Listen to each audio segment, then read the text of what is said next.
Parliament में सदन चलने से पहले ये सारे रिपोर्ट्स आते थे and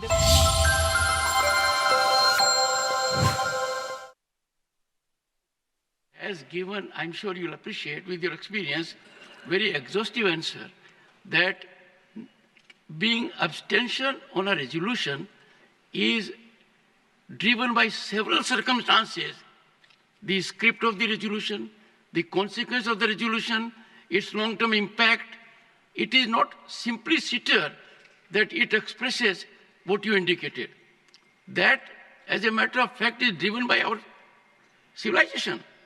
Wherever there is need for humanity, we have been supplying, and sometimes in toughest of situations, diplomatic also.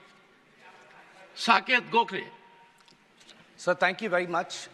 Let me express gratitude to the Honorable Minister for the fact that India's always, and previous governments, that India's always been a supporter of a two-state solution in Israel and Palestine, and for the aid that is being sent by the Indian government. Sir, because the question pertains to India's position on Palestine, I have two very specific questions on which I would like to know the government of India's position. Number one, the Honorable Minister just said that we've been providing $5 million of aid to the UNRWA. The UNRWA has now been banned by the Israeli government. So what mechanism, what is our position on UNRWA being banned, and how are we sending aid? And the second point on which I want to know the position is that India has traditionally always, including this government, supported a two-state solution.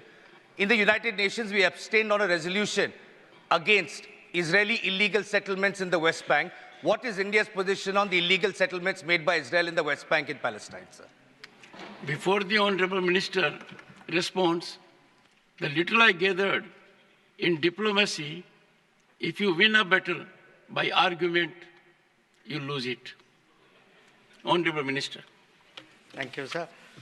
Sir, regarding our support and contribution to the UNRWA, this is a decision which we took as a government. We continue to stand by that decision, and we have in fact just released the latest tranche of support to the UNRWA. So I hope the member is reassured on that score. Regarding the two-state solution, we support a two-state solution, and we have been public and unambiguous about that. So I think there should be no cause for confusion regarding two-state solution. Regarding, sir, resolutions, both what the honourable member asked and what the previous honourable member also asked, again, sir, it depends. Resolutions have implications, as you noted. Their wording is important. For example, in the question, the resolution which the previous member had referred to, sir, there was no reference to terrorism. There was no reference to hostage-taking. So, in our mind, a resolution which does not reflect the entirety of the situation is not a balanced resolution. And a country like India, which is itself a victim of terrorism, if we countenance the fact that terrorism is underplayed and ignored, it is not in our interest that we do so. So when we look at any resolution, we look at the wording, we take a very, very mature view about it. And I want to say, as a matter of principle, we, sir, condemn terrorism, we condemn hostage-taking. We do believe countries have a right to respond to these situations, but countries should be mindful of civilian casualties.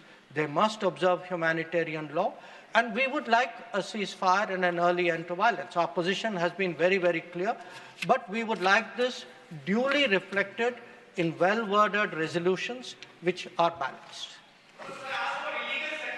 Question. Last supplementary, Dr. John Brittas. Dr. John Brittas. Thank you very much, sir. Sir, the Honorable Minister has got extensive experience and expertise. He's hands-on all these issues. I think no one disputes that. No one disputes. Okay, go ahead. So I would refer to the diplomatic facet of an issue, which I hope that Minister would sincerely respond to. Is it a fact that Palestine Authority's Minister of State on Foreign Affairs met our ambassador, Ms. Renu Yadav, requesting to reconsider arms sales to Israel due to their usage against Palestinian civilians, and also the need for international pressure on Israel to stop their violence on Gaza? If so, what has been the response of the ministry? Thank you, sir. Honorable Minister, and the Honorable Member seeks sincere response. Sir, the issue of India's exports, including India's exports of anything which directly or indirectly has any military implications, is guided by our national interest and by our commitments to various regimes. So we are very responsible members of various international regimes, including the Wassenaar Arrangement. We have an export control and licensing process, and we take decisions regarding any exports which is based on what we consider to be our national interest. Where Israel is concerned, it is a country with which we have a strong record of cooperation in national security. It is also a country that has stood by us at different moments when our national security was under threat. So when we take any decision, we will bear in mind, obviously, the larger circumstances, but we will definitely be driven by our national interest in this matter. Question number 109, Sri Raghav Chadda. Sir, question number 109. Honorable Minister. उत्तर सभा पटल पे रखा गया। Supplementary number 1, Sri Raghav Chadda. Sir, इस सदन के नेता रहे स्वर्गीय अरुण जेटली जी, जिनके साथ मेरा व्यक्तिगत रिश्ता कुछ खट्टा मीठा रहा, वो कहा करते थे कि pre retirement judgements get influenced by post retirement jobs. और मुझे लगता है इस सदन में बैठे कई सारे साथी इस कथन से सहमति अपनी दर्ज करेंगे। सर, पिछले कई सालों से, एक लंबे समय से एक चलन चलता आ रहा है कि जजों की रिटायरमेंट के बाद उन्हें एग्जीक्यूटिव रोल्स या पॉलिटिकल रोल्स दिए जाते हैं। कुछ लोग हमारे सदन में गवर्नर, राज्यसभा सदस्य बनकर आ जाते हैं, कुछ लोग रिटायरमेंट के बाद कई सूबों के गवर्नर लग जाते हैं। इससे कई प्रकार के सवाल जनता के मन में आते हैं।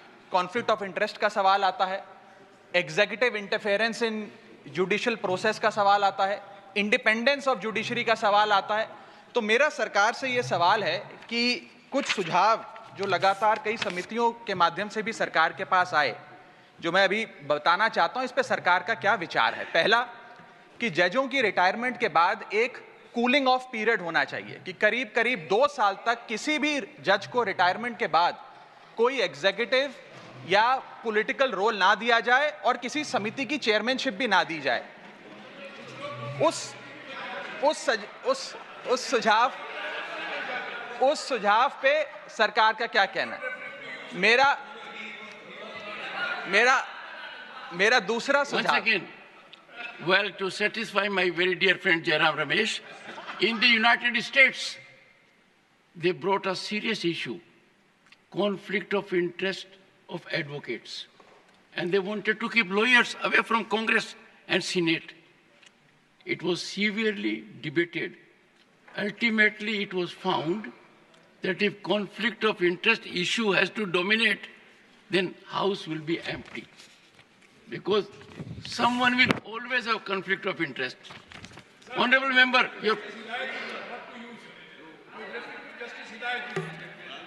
Justice Hidayatullah, honorable members, for your benefit, happens to be the only one in the country who was Chief Justice of India, Vice President of India, and also discharged the functions of President of India without being Vice President or elected President. Something very rare. We wish you the best.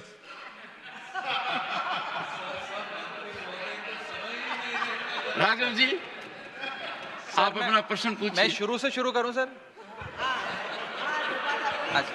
Sir, मैं समाप्त कर रहा हूं sir. और आपने एक बात कही मुझे अजीब लगी।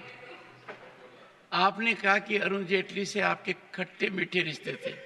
मेरे से भी आपके खट्टे मीठे हैं। ये खट्टे मीठे रिश्तों को अब आप छोड़िए। सर, आपसे तो मीठे रिश्ते रखिए। सर, आपसे तो मीठे हैं। नहीं सर, मैं सवाल तो खत्म कर लूं। आपसे तो बहुत मीठे रिश्ते हैं सर। परमात्मा कह रहे आपसे हमेशा रिश्ते मीठे रहे, खट्टे ना हो सर।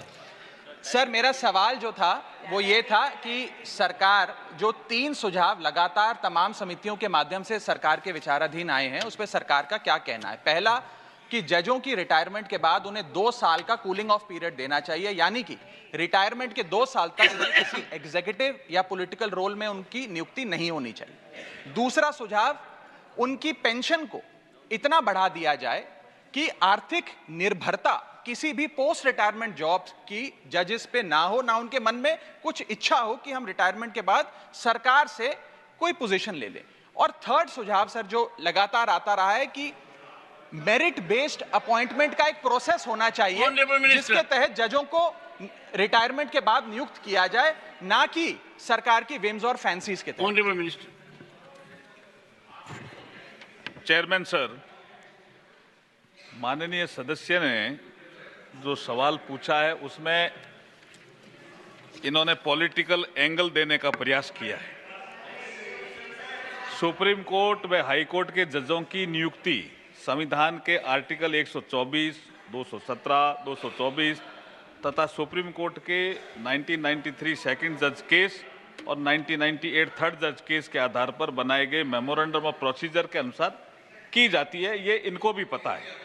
वर्तमान में हाई कोर्ट के जजों की रिटायरमेंट एज 62 ईयर्स है, सुप्रीम कोर्ट के जजों की रिटायरमेंट एज 65 है और जो डिस्ट्रिक्ट कोर्ट हैं उनके रिटायरमेंट की एज 60 है।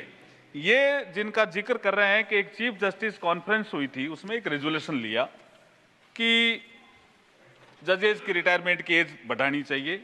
एक ये पार्लियामेंट स्टैंडिंग कमेटी जिनका जिक्र कर रहे हैं 2010 की, उसने भी अपनी 39th रिपोर्ट में कहा कि हाई कोर्ट के जजों की उम्र 62 से 65 करने का एक रिकमेंडेशन जिसका इन्होंने जिक्र किया, लेकिन इन्होंने इसका जिक्र नहीं करके एक दूसरा विषय रखा कूलिंग पीरियड का। मैं आपको ये बताना चाहता हूं कि वर्तमान में तो जजेज के जो रिटायरमेंट की एज है उसके बढ़ाने का कोई प्रस्ताव सरकार के पास विचाराधीन नहीं है। जी आप ये बताइए ये कूलिंग पीरियड क्या है, पहले मेरे समझ में नहीं आया है। सर, आप तो संविधान के ज्ञाता हैं और देश संविधान से ही चलता है। संविधान में कोई कूलिंग पीरियड का वर्ड है ही नहीं, इन्होंने इजाद किया है मोदी जी की आलोचना करने के लिए, और कोई विषय नहीं है।